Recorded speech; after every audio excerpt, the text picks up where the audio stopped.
3, 2, 1. In a vast, sun-drenched land, nestled between two great rivers, civilization itself was born. This was Mesopotamia, the land between the Tigris and the Euphrates. Here the soil was rich and fertile, a gift from the annual floods that swept down from the mountains. This abundance allowed a remarkable people, the Sumerians, to flourish nearly 6,000 years ago. They were pioneers, innovators who looked at the world around them and saw not just challenges but immense possibilities. They were the first to build cities, the first to write, and the first to gaze at the stars and seek to understand their place in the cosmos. It was a flat land, a plain of reeds and clay stretching to the horizon under a vast open sky. The Sumerians were a people of extraordinary ingenuity. They learned to tame the powerful rivers, digging canals and irrigation channels to water their fields of barley and wheat. This control over water transformed the arid plains into a verdant paradise, the world's first agricultural society. With surplus food came new opportunities. People could specialize. Some became priests, others soldiers, and many more became artisans and builders.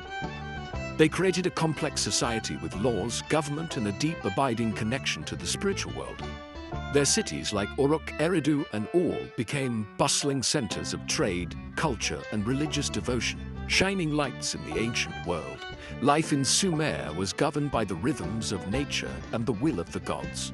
The Sumerians believed that powerful, often unpredictable deities controlled everything from the rising of the sun to the flooding of the rivers. These gods were not distant beings but active participants in daily life, entities that needed to be appeased, honored, and understood. To communicate with these celestial powers, to bridge the gap between the earthly realm and the heavens above, the Sumerians embarked on one of the most ambitious building projects in human history.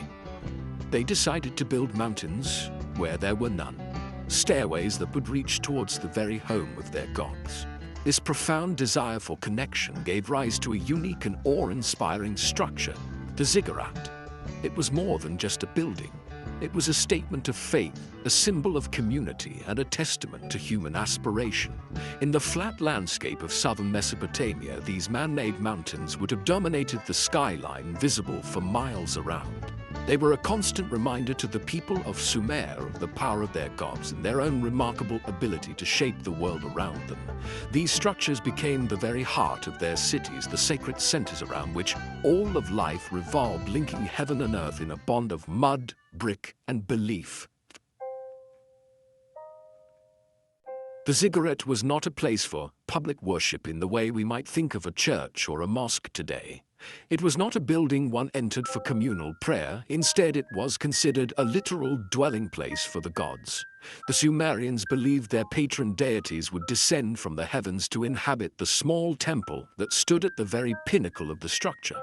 This made the ziggurat the most sacred ground in the city, a point of direct contact between humanity and the divine. Only a select few, the highest-ranking priests and priestesses, were permitted to ascend its monumental staircases to tend to the needs of the god. The very idea of the ziggurat stems from the landscape of the Sumerian imagination.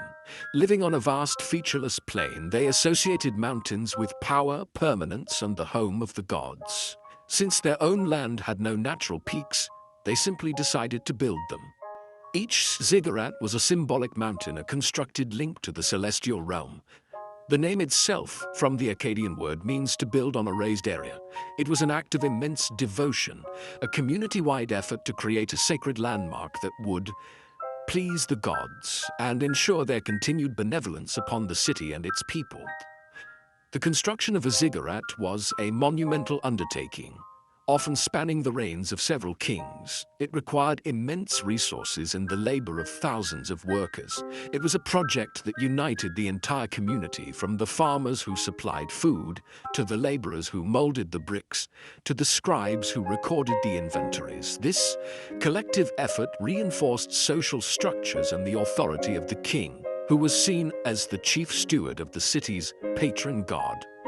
Building a ziggurat was therefore not just a religious act, but also a profound political and social statement, demonstrating the wealth, power, and unity of the city-state. These structures were the focal point of the entire city, The temple complex at the base of the ziggurat was a hive of activity. It was the administrative center where scribes recorded harvests and rations. It was an economic hub where artisans crafted goods and merchants stored their wares. And of course, it was the religious heart where rituals were organized and offerings were prepared. The ziggurat stood at the center of it all, a silent, towering testament to the idea that in Sumer, every aspect of life, from farming to governance, was deeply intertwined with the divine will of the gods who lived just overhead. And building a structure of such immense scale in a land with no stone quarries or forests presented a formidable challenge. The Sumerians, ever resourceful, turned to the most abundant material they had, the mud and clay of the riverbanks. They mixed this clay with water and reeds or straw, packed it into rectangular wooden molds, and left it to bake hard in the relentless sun. These humble sun-dried mud bricks formed the solid core of the ziggurat, a massive man-made mountain of earth. Millions upon millions of these bricks were needed, each one made by hand, a testament to the sheer scale of human labor involved in these incredible projects. To protect the structure from the elements, particularly the infrequent but powerful rains that could dissolve the sun-dried core, the Sumerians developed a clever solution. They encased the entire ziggurat in an outer layer of fired bricks. These bricks were baked in kilns at very high temperatures, making them waterproof and far more durable. They were set in bitumen, a natural black tar that seeped from the ground in the region.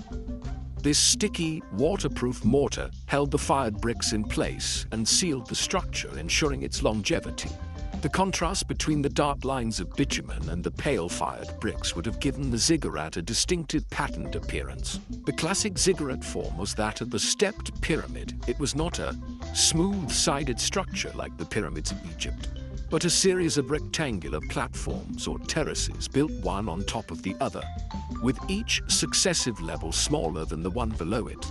This created the appearance of a giant stairway reaching into the sky. Access to the top was provided by 3 massive staircases, one perpendicular to the front face and 2 that ran up the sides, all converging on a gateway at the first terrace. From there, smaller flights of stairs would have continued the ascent to the summit. At the very top of this towering structure sat a small shrine or temple. This was the most sacred area, the waiting room for the god. We can only imagine what it looked like, as none have survived fully intact. Ancient texts describe these shrines as being lavishly decorated, perhaps with bright blue glazed bricks to imitate the heavens, and furnished with a beautiful bed and a golden table for the divine visitor. The walls of the ziggurat itself were often sloped slightly inwards, not only for stability but also to create an optical illusion, making the structure appear even taller and more imposing as it soared toward the sky. The ziggurat was, really the physical and spiritual heart of the Sumerian city. Its primary role was religious, serving as the earthly home for the city's patron god or goddess. The Sumerians firmly believed that a happy god meant a prosperous city, so it was the solemn duty of the priest to care for the deity. This involved daily rituals performed in the summit temple. Priests would ascend the great stairs carrying food, drink, and incense as offerings. They were tending not to a symbol but to a living presence, making sure the god was comfortable and content in their terrestrial home, and by doing so, securing divine favor for all the city's inhabitants below.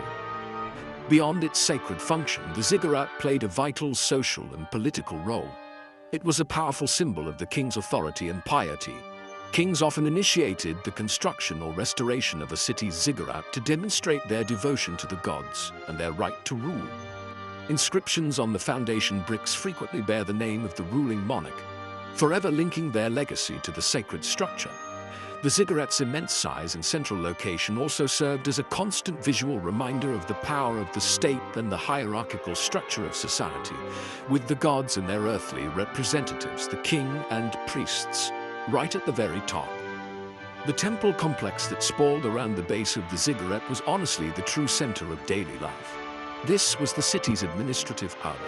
Here, scribes sat in shaded courtyards, pressing reed styluses into wet clay tablets to record the distribution of grain, the payment of taxes, and the inventory of temple storehouses. It was an economic engine with workshops for weavers, potters, and metal workers.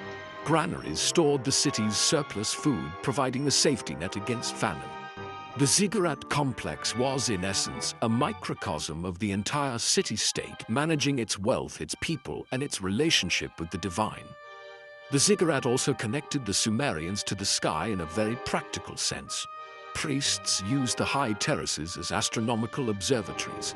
From these vantage points, high above the dust and haze of the city, they could track the movements of the sun, moon, stars, and planets with remarkable accuracy.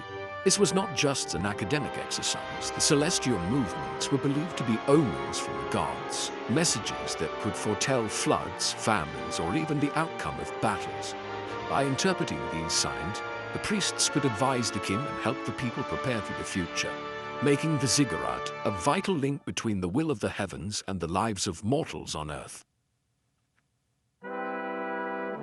Of all the ziggurats that once dotted the Mesopotamian plain, the most famous and best preserved is the Great Ziggurat of located in what is now modern-day Iraq. This magnificent structure was dedicated to Nana, the moon god, who was the patron deity of the city of It was first built by King Oronamu around the 21st century BCE and later restored by subsequent rulers, including King Nabonidus of Babylon in the 6th century BCE. Even today, its partially reconstructed form rises from the desert with a breathtaking sense of power and antiquity, a silent witness to the glory of Sumer. The base of the Ziggurat of is a massive rectangle approximately 64 meters long by 45 meters wide. It was originally built with 3 terraces of unequal height, though only the lowest level has substantially survived the millennia. The core is made of sun-dried mud bricks, and the entire structure is clad in a protective skin of baked bricks set in bitumen, some of which still bear the stamped inscription of King Oronamu. 3 monumental staircases, each with 100 steps, converge at a tower gateway on the first terrace, a grand and imposing entrance designed to inspire awe in all who approached. Imagine, if you will, the sight that would have greeted an ancient Sumerian. As they approached the city of the ziggurat would have been the first thing they saw, a man-made mountain shimmering in the desert heat. Its sheer scale was intended to be overwhelming, a physical manifestation of the power of the moon god Nana and the might of the city he protected. At night, lit by torches during religious festivals, it must have seemed like a stairway to the stars themselves, with the moon god's temple at its summit appearing to touch the celestial body it honored. It was a beacon of faith and power in the ancient world. The archaeological work at most notably by Sir Leonard Woolley in the 1920s and 30s, has revealed much about the ziggurat and its surrounding complex. Woolley's team painstakingly excavated the structure, revealing its construction methods and grand design. They discovered the weepholes, channels built into the brickwork to allow moisture to escape from the mud brick core. A clever piece of engineering that helped preserve it. The rediscovery and partial restoration of the Ziggurat of allow us, thousands of years later, to stand before it and feel a direct connection to the ambition, ingenuity, and profound faith of the ancient Sumerians. Perhaps the most enduring story connected to the idea of a ziggurat is the biblical tale of the Tower of Babel. As told in the book of Genesis, the descendants of Noah, speaking a single language, settled in a plain in the land of Shinar, another name for Sumer. They decided to build a city and a tower with its top in the heavens to make a name for themselves and avoid being scattered across the world. This act of hubris angered God, who confused their language so they could no longer understand one another and scattered them across the face of the earth, leaving the tower unfinished. Many scholars believe this powerful story may have been inspired by the great ziggurats of Mesopotamia, particularly the one in the city of Babylon known as Enigmas, which translates to the foundation of heaven and earth. When the ancient Hebrews were held in captivity in Babylon in the 6th century BCE, they would have seen this colossal 7-tiered ziggurat, which had fallen into disrepair but was being rebuilt by kings like Nebuchadnezzar II. To people from the hills of Judah, such a massive, arrogant structure built by their captors could easily have become a symbol of human pride and defiance against God. The story of Babel captures a fundamental truth about how these structures were perceived. They were built to reach the heavens, to bridge the gap between mortals and the divine. The biblical narrative interprets this ambition as arrogance, a desire for humans to become like gods themselves, while these Sumerians saw their ziggurats as acts of pious devotion, designed to invite the gods down. Other cultures could see them as audacious attempts to storm the heavens. The legend of Babel thus serves as a powerful cautionary tale about the limits of human ambition and the dangers of forgetting one's place in the cosmic order. Whether a direct account of a historical event or a powerful allegory, the story of the Tower of Babel ensures that the spirit of the ziggurat lives on in global consciousness. It speaks to a timeless human urge to build, to achieve, and to reach for something greater than ourselves. The image of the tower, magnificent yet ultimately unfinished, has inspired countless artists, writers, and thinkers throughout history. It remains a potent symbol of both the incredible potential of human cooperation and the tragic consequences of pride and miscommunication, an ancient echo from the plains of Mesopotamia that still resonates today. Today, the great cities of Sumer have long since crumbled into dust, and the ziggurats stand as weathered monuments to a lost world. Yet we know a remarkable amount about them thanks to the patient work of archaeologists. Over the last century, excavators have carefully uncovered the remains of these ancient structures, mapping their foundations, studying their construction, and unearthing the artifacts of the people who built them. By analyzing the layers of brick and earth, they have peeled back the layers of time, allowing us to understand how these magnificent temples were built, used, and rebuilt over centuries. The most valuable discoveries have often been the millions of cuneiform tablets found in and around the temple complexes. These wedge-shaped writings on clay are the world's first books, and they provide an unparalleled window into Sumerian life. They are not just grand royal proclamations, but the daily records of a functioning society. We have tablets that record rations for ziggurat construction workers, hymns to be sung to the gods, detailed astronomical observations, and even the schoolboy exercises of scribes in training. These texts bring the world of the ziggurat to life, populating the silent ruins with the voices of priests, kings, laborers, and merchants. The legacy of the ziggurat extends far beyond the dusty plains of Iraq. Its architectural form, the step pyramid, has appeared in cultures all over the world, from the pyramids of ancient Egypt to the temples of Mesoamerica. While these developments were likely independent, they speak to a shared human impulse to build sacred mountains, to create monumental structures that reach for the sky. The ziggurat represents one of the earliest and most powerful expressions of this desire. Its influence can even be seen in modern architecture, in buildings that use step-back designs to create a sense of grandeur and aspiration. Ultimately, the ziggurat endures because it is more than just an ancient building. It is a symbol of the very beginnings of civilization and a testament to the enduring power of faith. It represents our species' innate desire to understand our place in the universe and to connect with something larger than ourselves. When we look at the weathered bricks of the Ziggurat of Ur, we are looking at one of humanity's first great collective dreams, an audacious attempt to build a stairway to heaven. It is a reminder that even thousands of years ago, people gazed at the same sky and felt the same sense of awe and wonder that continues to inspire us today.